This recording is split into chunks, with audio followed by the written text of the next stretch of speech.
Magandang araw po muli at welcome po muli dito sa Huntahan ng Bayan TV. Ito po yung isang issue na napapanahon at medyo hindi magandang pakinggan o tingnan para sa mga Pilipino na sagad-sagad na yung inis at asar sa gobyerno. Ito po yung makikita nyo sa screen. Ito po yung magiging budget nila sa SONA. Meron po silang 2,000 na guest o sobra pa. At ang gobyerno po ay naglaan ng 20 million para sa pagkain sa SONA. So maliwanag po. Pagkain lang po yung 20 million. So kung atin pong iisipin, sabihin na natin na 2,500 yung guest, medyo laki pa rin po yung magiging budget nila bawat isang tao. Tingin ko aabutin din ng 8,000 bawat isa. Pero sa kalagayan po kasi natin ngayon na halos hindi na nga makagalaw yung mga Pilipino dahil sa dami ng problema. Mataas na bilihin, mataas na kuryente, kawalan ng trabaho,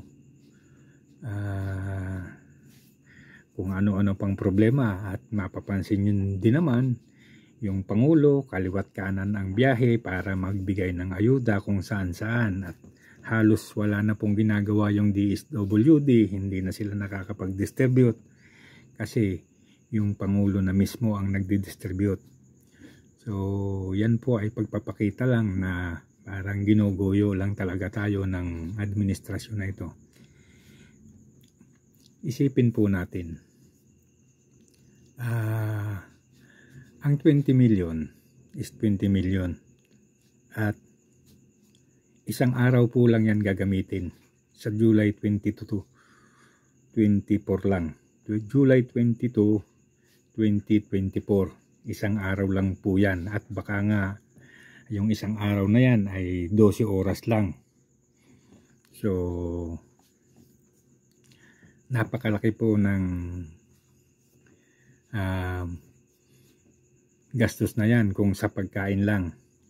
At dahil po sila ay pinutakti ng mga komento at reklamo, muli pong nagpaliwanag yung Secretary General. At ang sinasabi po naman po niya ay ganito. So yan po si Velasco.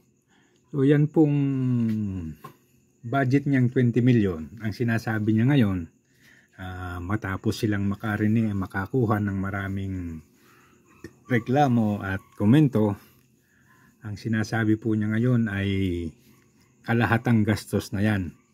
So mula sa preparasyon hanggang doon sa huling oras nung SONA.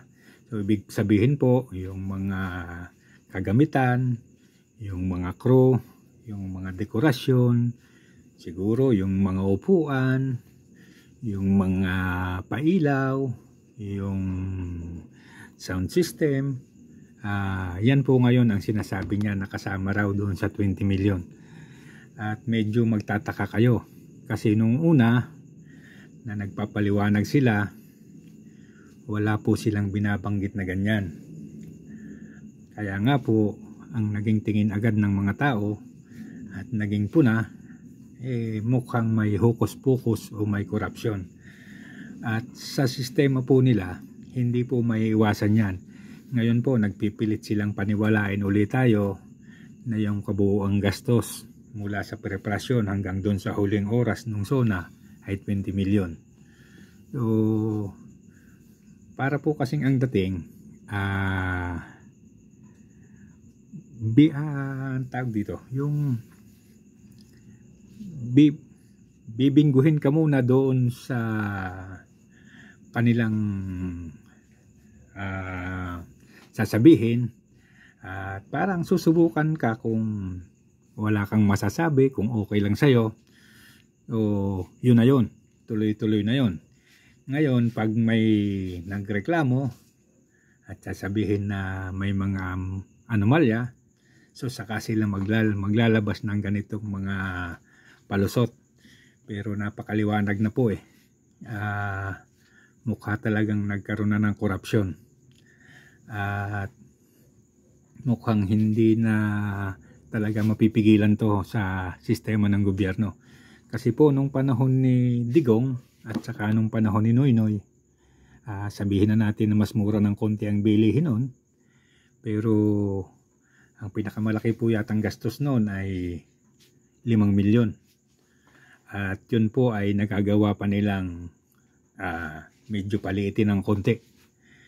Pero dito po sa panahon ni Marcos, mukha pong walang nag-iisip kung paano magtitipid. At ang utak nila ay nakatuon na lang doon sa gagastusin na pondo. At wala na pong mag-iisip ng paraan kung paano siya mababawasan ng konti at makakamenos ng konti para may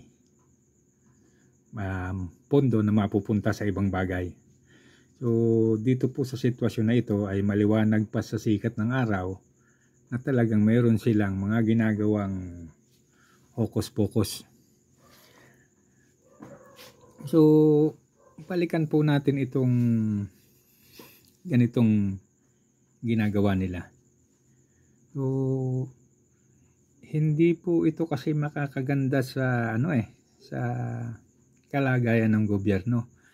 Kahit po anong pagsusumikap ni Marcos ngayon itong huling ilang araw na masyado siyang nagsisipag, pumunta kung saan-saan para ayusin at pabanguhin yung kanyang pangalan, sasabayan naman nitong kanyang mga alipores ng ganitong sitwasyon.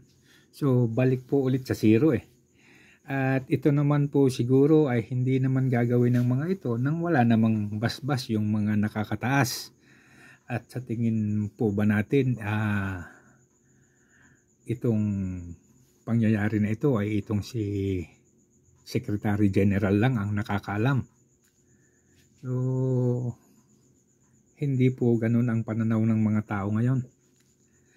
At kung ganito talaga ang gagawin nila, hindi na talaga tayo makakahon sa korupsyon. Tapos sasabihin po nila na ang tema ng SONA ay para sa dekalidad na serbisyo ng gobyerno, para sa pagpapalakas ng ekonomiya at pagsasaayos ng sistema ng bansa.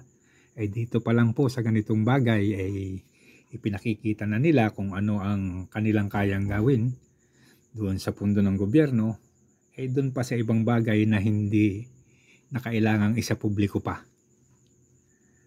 So kayo po mga kaibigan, ano po ang inyong masasabi rito?